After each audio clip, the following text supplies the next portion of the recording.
Untuk pertanian ini kejutan tuh cuma di cabai, Mas. Untuk modal kita harus siap berapa minimal, Pak? Sampai finish. Kisaran 7.000 per batang. Dapat apa aja, Pak, dari hasil cabai ini? Boleh ceritakan, boleh enggak sih? Untuk penyemangat yang lain, Pak. Monggo. Yang jelas gini, Mas ya. Ya nggak enak juga sih kalau ngomong hasilnya kan ya. Yang pasti sudah kebeli ladang, sudah bisa bikin rumah. Kemudian sudah ada kendaraan juga dari murni hasil cabai, karena saya selama ini nggak pernah nanam cabai. Baik, assalamualaikum warahmatullahi wabarakatuh. Selamat pagi teman-teman petani sekalian. Kembali lagi di channel Setiatani TV. Baik, pada kali ini kita akan ngobrol bersama petani cabai merah keriting ya Pak ya. Iya. Baik, selamat pagi Pak. Selamat pagi Mas. Gimana kabarnya Pak? Alhamdulillah sehat. Alhamdulillah. Bisa perkenalkan diri dulu Pak? Oh oke.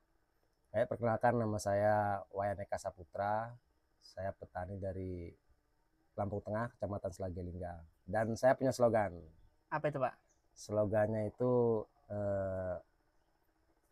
salam hebat luar biasa. Wah mantap.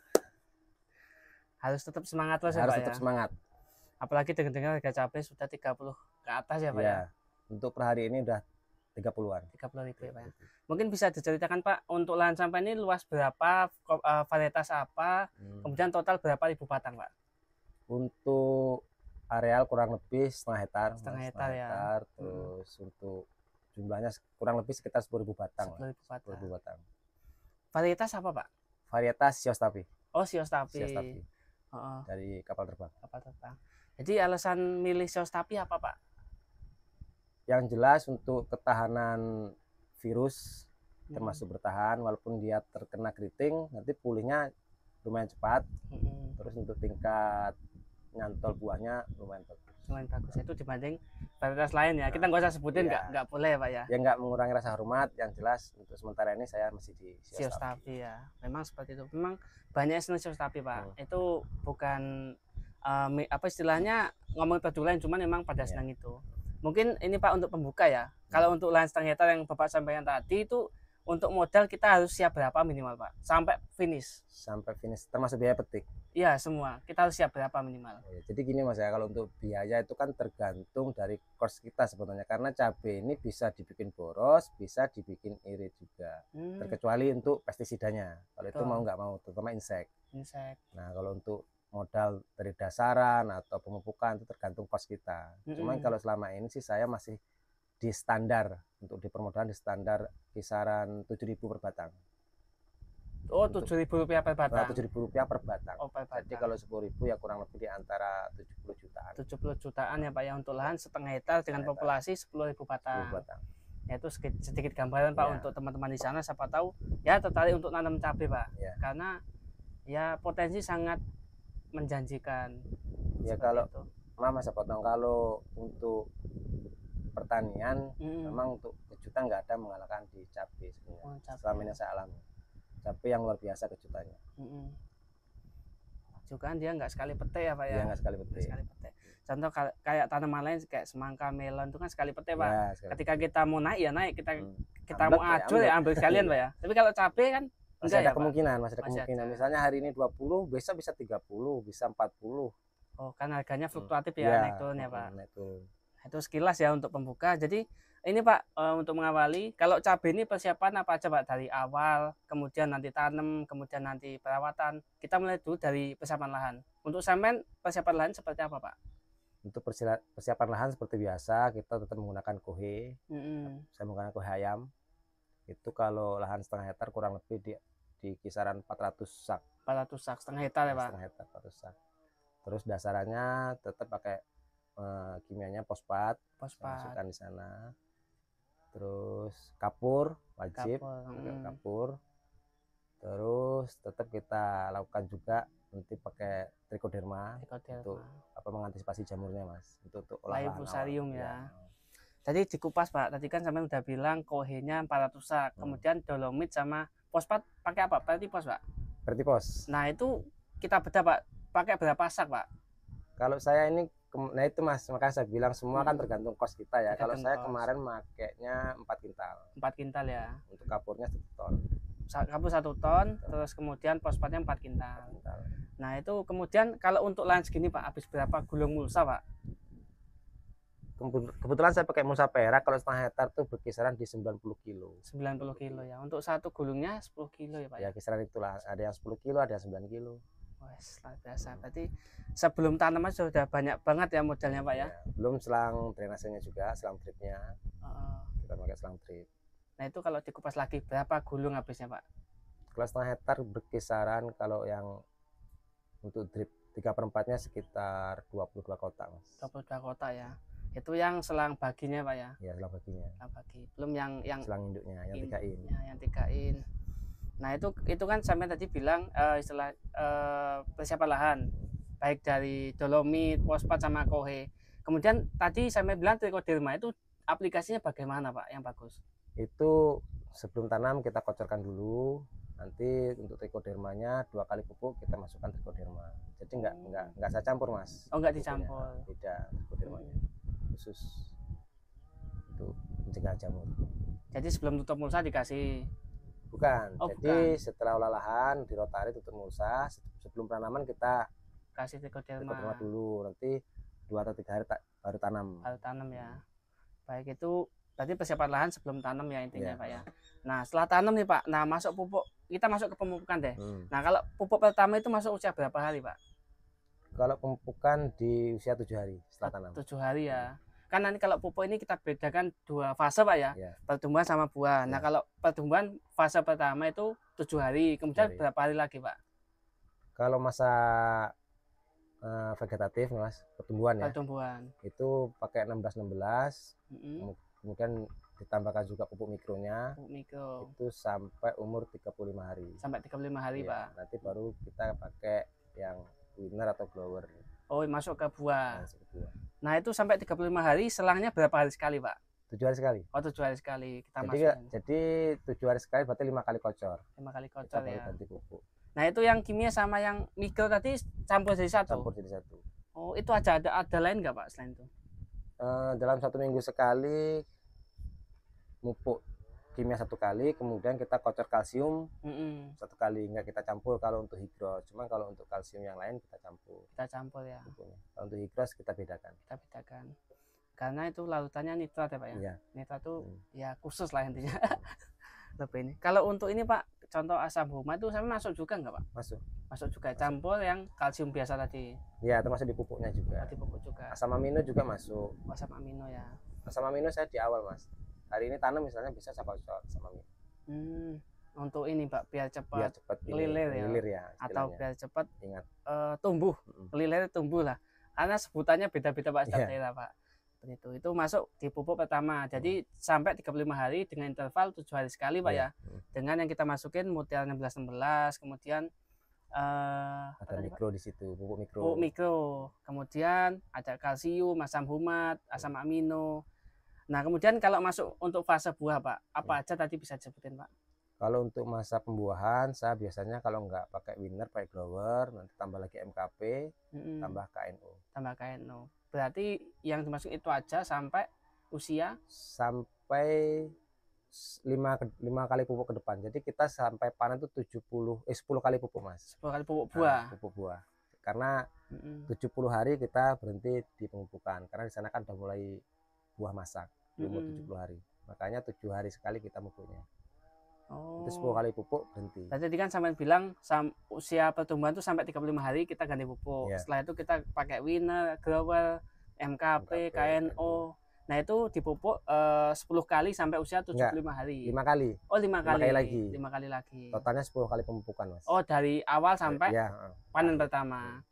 Nah kalau ini Pak, berarti mulai petikan awal itu usia berapa Pak cabai? Biasanya di normalnya kita itu di umur 70 itu udah mulai petik. 70 ya? Baru mulai loh Mas. Baru mulai 75 hari. Nah kalau pengalaman Bapak Pak, petikan paling banyak sampai ke berapa Pak? Oh di ngagungnya itu biasanya petikan ke 8 atau 9. Itu waktu rayanya. Panen raya ya, atau besar-besarnya panen atau ngagung sebutannya. Seperti itu. Nah kalau untuk ini Pak, itu kan posisi ngagung. Nah sampai selesai itu berapa kali petik Pak? Sampai pernah hitung? pernah hitung bisa sampai 15 sampai 16 kali untuk buah pertama, Mas. Buah pertama 16 kali petik. 16 kali petik. Nah, nanti bisa sampai buah kedua nggak, Pak? Bisa, biasanya tergantung kita. Oh, tergantung Jadi kita. untuk buah kedua itu tergantung kita juga mau kita lanjutkan atau enggaknya, dan tergantung juga kondisi tanaman, Mas. Kalau Oh. kondisi tanaman kita lihat sehat, nah kita ada niat untuk melanjutkan buah kedua, kita lanjutkan. Kita lanjut ya. Berarti harus lihat situasi dan kondisi ya. Kalau memang tanaman bagus kita lanjut, kalau kurang bagus berarti gimana biasanya, Pak? Biasanya kan kalau untuk buah kedua itu nanti di buahnya itu biasanya kena krepek apa enggak, itu yang pertama. Terus kondisi daun masih mulus atau keritingnya agak susah, kan kita juga harus lihat. Kemudian mati atau enggaknya, Mas. Biasanya kan kalau buah kedua itu ada saja jamur fusarium. Cuma kalau kita lihat nggak ada mati, terus daunnya kita lihat juga sehat, nggak ada gejala patek, biasanya kita lanjutkan. Kalau kita ngomong nih, Pak, kondisi bagus lanjut yang panen kedua contoh ya. Itu kalau ini, Pak, istilahnya potensi hasil dari yang panen pertama sama yang kedua itu bagus mana, Pak? Kalau ngomongin bagus tetap bagus yang pertama, Mas ya. Cuman kalau untuk hasilnya ya enggak ini juga lah. Kalau kita buah pertama misalnya dapat 5 ton nih misalnya, kalau buah kedua nanti yang paling enggak dapat 2,5 ton, separohnya buah pertama. Separohnya ya. Itu minimal kalau kita lihat kondisi tanaman juga. Berarti memang enggak semaksimal yang pertama memang ya, Pak. Makanya benar sampai bilang tadi memang bisa dilanjut bisa enggak seperti itu. Kalau hitung-hitungannya buahnya juga udah enggak maksimal, kemudian yo kondisi nek wis enggak api ya wis ganti lah kan Pak ya. Ibaratnya seperti itu. Jadi kita istilahnya tadi kan sampai udah bilang panen yang pertama itu sampai 16 kali petik, yang kedua bisa lanjut bisa enggak. Nah, kalau kita total, Pak, dari pengalaman sampean, kalau satu pohon ketemunya berapa kilo, Pak? Paling banyak kita bilang lah. Semua itu tergantung, Mas ya. Oh, tergantung ya. Nah, jadi saya jelaskan dulu. Saya juga pernah satu batang itu cuma tembus 0,3 ya pernah, 0,5 pernah, yang sering di 0,7 sampai 0,8. Yang sering ya. Yang sering. Cuman ya itu tergantung pertama dari kalau sekarang ini ulatnya, Mas. Tergantung ulat. Kalau terbebas dari ulat mudah-mudahan bisa tembus 0,7 0,8. Cuman kalau itu enggak tertangani, kemungkinannya mungkin di 0,3 itu. Dan kemungkinan gulung tikarnya besar kalau di 0,3. 0,3 dikit banget berarti ya. Berarti kalau dibilang bisa dibilang, Pak ya, rata-rata 0,7 sampai 0,8 kilo per pohon ya, Pak. Pohon. Cuman kalau lanjut sampai buah kedua biasanya tembus 1 kilo. 1 kilo. Berarti kalau 0,7 kita bilang lah 10.000 pohon berarti 7 ton. Kalau hitungan di atas kertas loh, Pak. Cuman kalau di lapangan kan ya tergantung rezeki memang, Pak ya. Itu nggak bisa dipungkiri. Nah, tadi sampai juga bilang ulat. Nah, kita masuk ke hama penyakit. Masuk yang pertama hama, Pak. Hama apa aja yang menyerang cabai yang sesuai pengalaman sampean, Pak? Yang pasti trip, kutu kebul, tungau itu udah pasti, itu nggak mungkin enggak. Kemudian ulat. Pasti, yang saya bilang pasti itu pasti, nggak mungkin nggak ada itu. Cuman mungkin skalanya saja parah atau enggaknya gitu. Terus mungkin lalat buah. Lalat buah. Berarti untuk hamanya itu, Pak ya. Kita bedah satu-satu dulu, Pak. Nanti setelah itu kita masuk ke jamur. Nah, yang pertama trip, tungau sama kutu, Pak. Pengalaman sampean yang paling mutakhir, yang paling bagus dengan cara apa, Pak, ngatasinya? Tetap kita spray. Ini maaf bisa produk. Gak apa-apa, sebutin aja, Pak. Kalau untuk tripnya, saya pakai ini Rojuso. Oh, Rojuso. Kalau untuk trip. Nah, kalau untuk tungau saya pakai Dimolis. Kemudian kalau kutu kebul saya pakai Agus, atau sekarang dari produknya si Genta Elestanio. Nah, itu masuk ke kutu-kutuan ya, Pak ya. Nah, lanjut lagi ke tingkat yang berikutnya. Kalau ulat kita masuk terakhir aja lah, Pak lah. Ya, tadi yang setelah ulat apa sampai sebutin, Pak? Lalat buah. Oh, nah, lalat buah dulu. Itu pakai apa yang bagus biasanya, Pak? Kalau lalat buah yang penting bahan aktifnya Dimetoat, itu saya rasa semua bagus. Dimetoat. Yang penting sering kita spray ya, Pak. Iya. Lalat buah itu memang kan nggak makan, cuman ngentop ya, Pak. Ngentop ya, benar. Ngerepoti. Omongannya ngentop, nanti dia naruh telur di sana, telurnya itu yang bikin busuk. Oh, seperti itu ya. Makanya itu kalau kita ini kan ibarat kita ngomong ya, ngerepoti, Pak. Nggak makan cuman malah ini, ngentop ngasih ini, rusak. Nah, itu kalau untuk lalat buah. Kita masuk ke ulat, Pak. Biasa ulat apa aja yang menyerang, Pak? Ulat gaya, ulat bor. Nah, itu pengendaliannya susah nggak, Pak? kalau kita bilang? Lumayan susah karena kan kadang-kadang kita ini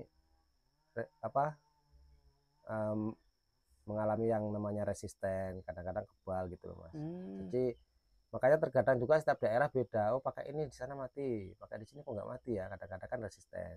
Makanya semua juga tergantung pengalaman dan tergantung kita mempraktekannya juga. Misalnya ini kita pakai obat ini nggak mati, kita harus amati juga sih Mas. Makanya saya sebelum nyemprot itu, karena sekarang tergolong susah untuk ulat, saya cariin dulu ulat-ulat itu, saya kumpulkan, jadi saya spray dulu pakai insek apa misalnya merek dagingnya, saya lihat gejala seperti apa. Nanti kalau saya lihatnya kok kayaknya nggak mati nih, mungkin alternatifnya saya tambah dosis dulu nih. Nah nanti saya lihat lagi, oh mati, baru saya pakai. Kalau kayak gitu enggak Mas, karena sekarang ini pertama memang obat itu mahal. Betul. Belum tenaga kerja kan, jadi kalau nggak kita lakukan seperti itu dulu takutnya nanti pembengkakan lagi gitu. Betul. Jadi tetap saya tes dulu obat itu. Ini metode yang sampean pakai itu efektif Pak, karena sampean uji coba dulu pakai obat ini obat A contoh ya, hamanya mati enggak, kalau nggak mati dinaikin dosisnya, kalau mati kita spray gitu. Nah itu saya baru dengar nih Pak, cara yang efektif dari petani loh Pak, karena kebanyakan petani di luar sana sementing tuku obat semprot nih, mati nggak mati. Saya tadinya seperti itu Mas, jadi kan kemarin saya sempat nanam itu 1 hektar, jadi saya spray pakai obat ini misalnya, nggak mati, akhirnya beli lagi, spray lagi, nggak mati, beli lagi, spray lagi, nggak mati. Nah makanya dari sana saya ada ide, oh coba saya tes dulu lah, kalau mati baru saya semprotkan gitu. Akhirnya berarti kita metodenya kita kumpulin lalatnya, kita cari dulu ulatnya dulu, kita tes dulu, kalau kita lihat oh gejalanya nih mati nih, baru kita semprotkan. Kita semprot ya. Nah kalau kita ngomong produk Pak, biar sobat-sobat tani sekalian tahu apa yang dites kemarin yang bisa untuk mati lalat ulat ya. Jadi yang saya pakai kemarin dari Syngenta Incipio, kemudian Projoso juga bisa itu Mas untuk ulat, cuman kita campur dengan bahan aktif metomil. Oh metomil ya. Kalau yang saya ini baru 2 itu aja. Oh 2 itu aja ya. Cuman kebetulan ya mati, memang ya itu saya tes dulu mati. Karena hama ulat nih Pak, nggak hanya di sini, di seluruh petani cabai di Indonesia lah, memang jadi momok yang ngeri sedap lah Pak sebutannya. Ya, potensi gagal panennya besar juga ulat itu. Dari ulat itu ya. Ini pengalaman sampean ya bisa jadi masukan juga untuk petani lain Pak, karena metode kayak seperti itu Pak, itu sangat jarang dipakai. Biasa tuku obat semprot nih, kok dia mati nggak mati tuh kuneh. Jadi yang di ini takutkan tuh cepat resisten kalau cara seperti itu. Resisten, kemudian kosnya luar biasa itu. Nah, pembengkakan. Nah, itu masuk hama sudah selesai. Kita masuk ke penyakit yang disebabkan oleh jamur. Kalau di pengalaman sampean Pak, apa aja penyakit yang nyerang kalau disebabkan oleh jamur? Yang pasti fusarium Mas. Fusarium yang pertama ya. Nah, fusarium itu untuk pengalaman saya untuk mengobati sih nggak ada, mungkin hanya memperlambat. Kalau udah kadung kena loh Mas ya. Mungkin kalau untuk memperlambat mungkin ya, cuman kalau untuk memberhentikan total kayaknya susah. Susah ya. Pengalaman saya. Biasanya saya pakai yaitu trichoderma. Terkadang juga saya kuatin kalsiumnya juga untuk ketahanannya kan. Kalau tipikal fusarium tuh memang ini Pak ya, dia menyerang di akar nggak sih? Di akar. Dari akar itu Mas. Dari akar. Jadi kalau akar udah pada busuk ya udah nggak bisa selamatin ya Pak. Sama lagi. Dan penyebarannya cukup cepat itu kalau fusarium. Penyebaran cepat. Berarti kalau bisa diambil titik tengah Pak, bisa dicegah ya Pak ya fusarium tuh? Ya hanya memperlambat lah. Kalau makanya saya bilang tadi dari awal itu kita harus melakukan pencegahan. Pencegahan ya. Ibaratnya itu lebih baik mencegah daripada mengobati. Benar. Cuman walaupun masih kita cegah kok masih kena, yaitu mungkin kita sebatas hanya kalau kita gunakan trichoderma atau kita kuatkan kalsium mungkin hanya memperlambat saja. Tapi kalau untuk biar berhenti kayaknya agak susah. Pengalaman saya. Benar. Gitu. Karena ya itu Pak nggak kelihatan Pak. Musuhnya ini nggak kelihatan. Mending insek gitu loh Pak. Oh benar. Saya kelihatan oh ini mati gitu. Kalau jamur kan nggak kelihatan. Nggak kelihatan. Kalau kita mau pakai mikroskop pun susah ya, ribet.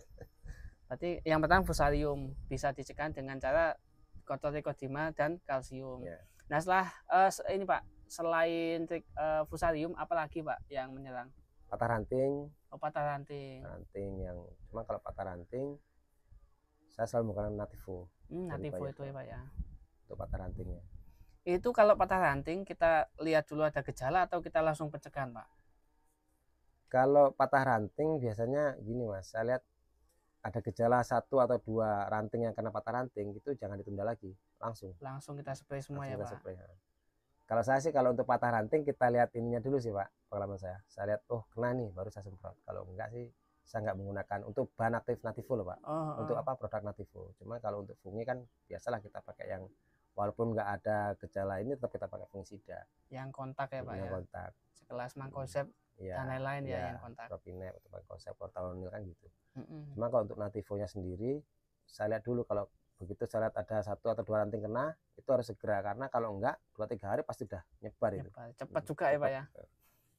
Itu patah ranting. Selain patah ranting apa lagi Pak? Bercak daun. Bercak daun. Nah itu pakai apa biasanya Pak? Kalau bercak daun saya pakainya yang bahan aktif Propinep. Oh Propinep. Antrakol. Sebutnya nggak apa-apa Pak. Antrakol. Nah selain fusarium, patah ranting, bercak daun apa lagi Pak yang nyerang Pak? Biasa yang paling momok ini Antranoxa. Waduh patek. Waduh repot. Ya. Nah itu pakai apa yang bisa maksimal mencegahnya? Yang jelas itu Mas ya, kalau untuk patek yaitu kita selalu menggunakan fungisida karena itu sama, kita jangan mengobati tapi mencegah ya. Jadi tetap kita gunakan yang bahan aktif Chlorthalonil, Propinep ya, pokoknya untuk fungi selalu kita masukkan. Jangan sampai udah kena baru kita pakai karena susah ya. Susah. Ini hama udah, penyakit udah. Nah ini Pak, mungkin istilahnya sedikit rangkuman, bukan rangkuman Pak, kita bilang penyemangat tuh yang lain ya Pak ya. Kita bilang susah dan senang kalau petani cabai. Kita bilang susahnya dulu Pak, karena kalau senangnya dulu nanti nggak bisa, ini nggak enak nanti. Susahnya dulu apa Pak, atau sedihnya tanam cabai ini Pak? Sedihnya atas susahnya. Kalau kerja sih namanya kita petani jangan bilang susah kan begitu. Susahnya kalau di cabai itu di saat ada kendala yang nggak bisa kita kendalikan. Contohnya yaitu fusarium, patek, dan ulat.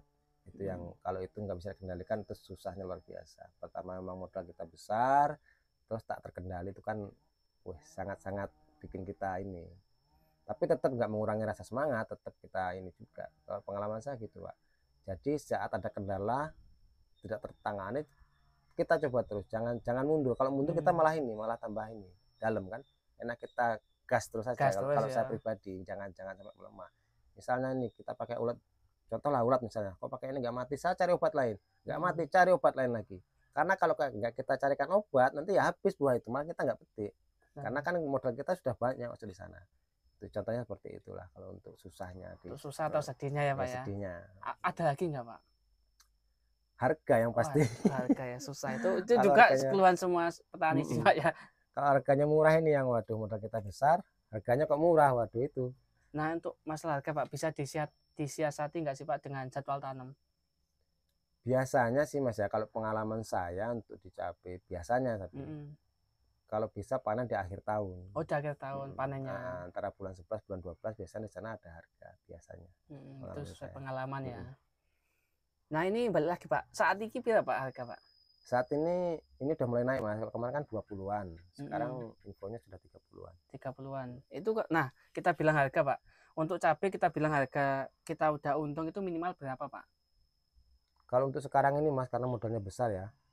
Besarnya karena itu di insek yang saya alami. Itu minimal di harga 30 baru untung. Minimal 30 ya. Baru untung. Kalau masih 20-an itu bukan rugi, cuma sebatas uang lelah lah. Dapat uang lelah. Kalau ngomongin keuntungan. Ibaratnya Pak Po ya Pak ya. Ya uang lelah lah. Kalau S20 dapat lah uang lelah. Ya, berarti kita bilang harga minimal yang untung itu 30.000 per kilo. 30.000 per kilo. Baik. Tadi hama penyakit udah. Nah, ini Pak senengnya Pak. Tadi kan belum disebutin. Sesuai. Nah, ini sebelum ngomong seneng Pak, sama udah berapa kali tanam cabai Pak? Kalau boleh cerita ini Pak. Kalau berapa kalinya udah sering kali Mas. Tapi kalau dari kapannya saya dari tahun 2013. 2013 memang ibaratnya udah pemain lama ya Pak ya. Kalau di timnas itu udah pemain senior Pak. Kurang lebih 12 tahun. Jadi strategi untuk nakut musuh itu udah banyak, ke sana ke sini A sampai Z. Nah, kita masuk ke senengnya petani cabai itu apa Pak? Senengnya yaitu Mas, kalau harganya mahal. itu senangnya waduh luar biasa, karena saya kan, kalau saya kan ya itu Mas, karena mungkin karena saking seringnya semua saya alami, dari harga yang 5.000, 6.000, 7.000, 12.000, 20.000, semua saya alami, yang dari 30.000, 50.000, bahkan saya pernah di harga 90.000 per kilo. 90.000 Pak, itu tahun 2022 kalau nggak salah. Nah tahun itu Pak sampai bilang 90.000, dapat berapa ton Pak 90.000 itu? Nah itulah Mas, namanya kalau cabai ini saya ingat kawan saya ya, namanya Pak Komang dari Rumbia. Cabai itu hoki katanya. Hokinya kayak mana? Kadang cabai bagus, harganya nggak bagus. Kadang cabainya nggak bagus, harganya bagus. Kebutuhan waktu harga 90.000, kok saya nanam cuma sedikit Mas. Saya cuma nanam 3.500 batang waktu itu delalahnya gitu. Jadi ya tapi ya disyukuri saja. Waktu harga 90.000 ya itu pas pengalaman saya nanam cabai harga puncak 90.000. Tapi delalah tumben saya nanam cuma 3.500 batang. Itu kisaran dapat sekitar 2 ton lah kurang lebih. 2 ton. Luas lahan berapa Pak itu Pak? Itu seperempat nggak nyampe itu Mas. Nggak sampai seperempat ya. Semua lebih dikit itu. Dapat 2 ton kali 90.000 ya bisa dikalikan sendiri ya. Itulah senengnya kan. Sedikit cuma duitnya banyak. Cuman pernah juga nanam banyak, duitnya dikit ya pernah. Makanya ya itu sering semua saya alami sebenarnya di cabai ini.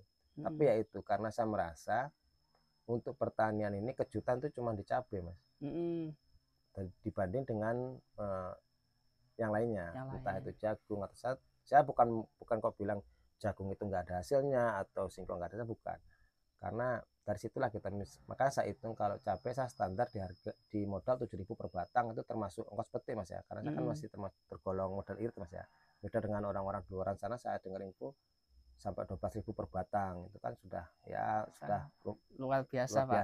Kalau saya 7.000 itu termasuk biaya petik, makanya untuk dicapai mungkin kisaran 5.000 per batangnya. 2.000 ongkos petiknya kan gitu. Ongkos petiknya, jadi kalau kita 0,5 saja per batang, berarti kan modal kita kalau setengah kilo per batang berarti kan 14.000 Mas ya, karena 7.000 kali 2 kan begitu. 14.000, makanya kalau ketemu harga 20-an kita masih dapat 6.000. Makanya ya itu yang saya bilang, kalau 20.000 ya dapat ongkos sapi lah. Ya benar. Kalau 30.000 ya udah lumayan, apalagi bisa 50.000, 60.000, itu sesuai hitungan tadi ya Pak ya. Iya. Ya. Sehingga capek ya itu. Makanya saya di sini, daerah sini saya semangatin semua untuk anak-anak muda itu kan, tanam cabai saja.